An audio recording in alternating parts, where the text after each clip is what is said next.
The controversial call to overhaul part of the nation's multi-billion-dollar welfare system. Tonight, the push to give bosses the power to cut the benefits of those who don't measure up under work for dole programs.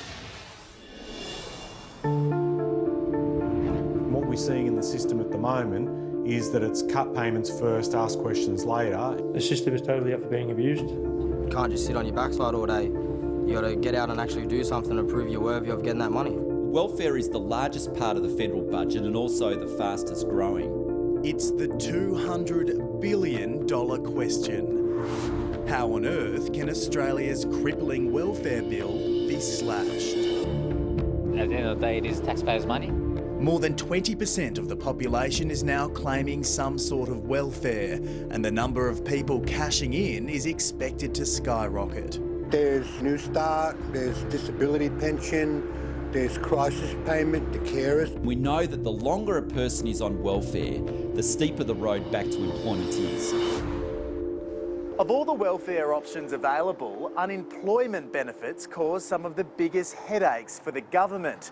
Far too many Aussies are making a mockery of the job agencies set up to help them enter the workforce. So now there's a radical new plan to bypass Centrelink and give bosses the power to cut their workers' benefits. There are those people that are milking the system and don't want to get help to get into work. Mark Belize is from Serena Russo Job Access, Australia's largest job service provider. It's a recruitment agency that helps the unemployed enter the workforce, but according to Mark, many participants don't take it seriously. Some don't even bother to show up to appointments. One job seeker had a relative, the same relative, pass away multiple times, and that's the reason why they couldn't turn up. Under the current system, employers can complain to private job service providers about their workers. The agency will then forward that complaint to the Department of Human Services, where experienced staffers will make a decision whether to punish them by docking their welfare payments.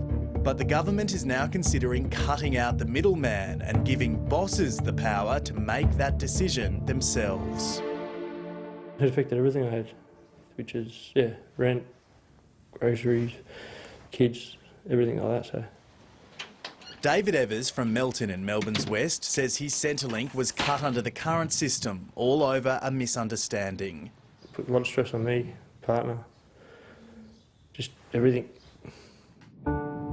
His employer claimed he didn't show up to work at his removalist job, but David says he was given the wrong start time and the location was changed at the last minute. On the advice of his boss, the Department of Human Services decided to suspend David's payments. My Centrelink payments were just abolished for 8 weeks without anyone contacting me first. Under the proposed changes, David's boss would have been able to make that decision without even having to refer the case to the DHS for review. It's wrong. Don't understand that it sets us back.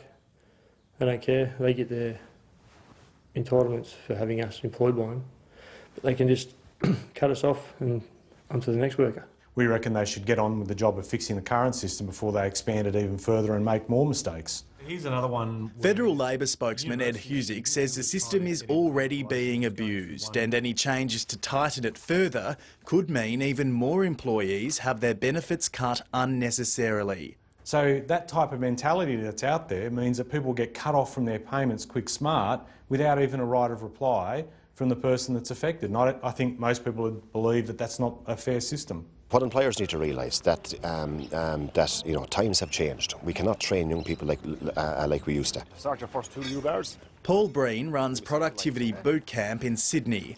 It's an 8-week course that gets young unemployed people ready to enter the construction industry. So employers need to realise that things have changed. Times have changed, and they need to embrace. They need to embrace young people. Been here for 7 weeks, and it's just good to get out of bed and just come here and learn new skills every day. I'm on Centrelink at the moment, and I'm coming here. But once I finish here, hopefully I have a job. I can say goodbye to Centrelink and say hello to the working world. Paul says that while the majority of his apprentices do a great job, some don't even show up. He's approached the government and asked if they'd consider letting him have the power to cut those workers' dole to make them more accountable. In my words, yeah, it's fair, because if you're sitting on your bum doing nothing at all, you shouldn't deserve the pay that you get. That's why I was taken by Paul's idea for him to have some capacity to take some more immediate action should a job seeker not turn up to his activity. Alan Tudge is the Minister for Human Services. He says Paul's idea can be a model for every employer. There's just some people who aren't stepping up to the mark, and he wants a bit more teeth, if you like, to encourage those young people to step up and take hold of that opportunity. Over the past decade, the number of Australians on the dole has climbed by 70% to more than 768,000. They're part of more than 5 million welfare recipients in Australia. That's just over 20% of the nation. It's led our welfare bill to balloon towards $200 billion a year.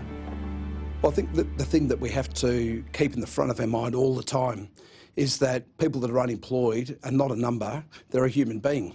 Major Brendan Noddle from the Salvation Army is among those critical of the plan to give employers the power to cut their workers' Centrelink payments. There's a real concern that if an employer has the power to terminate an employee, particularly who's on a work for the dole program, and for just a minor breach, then potentially that person finds himself on a slippery slope back into poverty or even homelessness.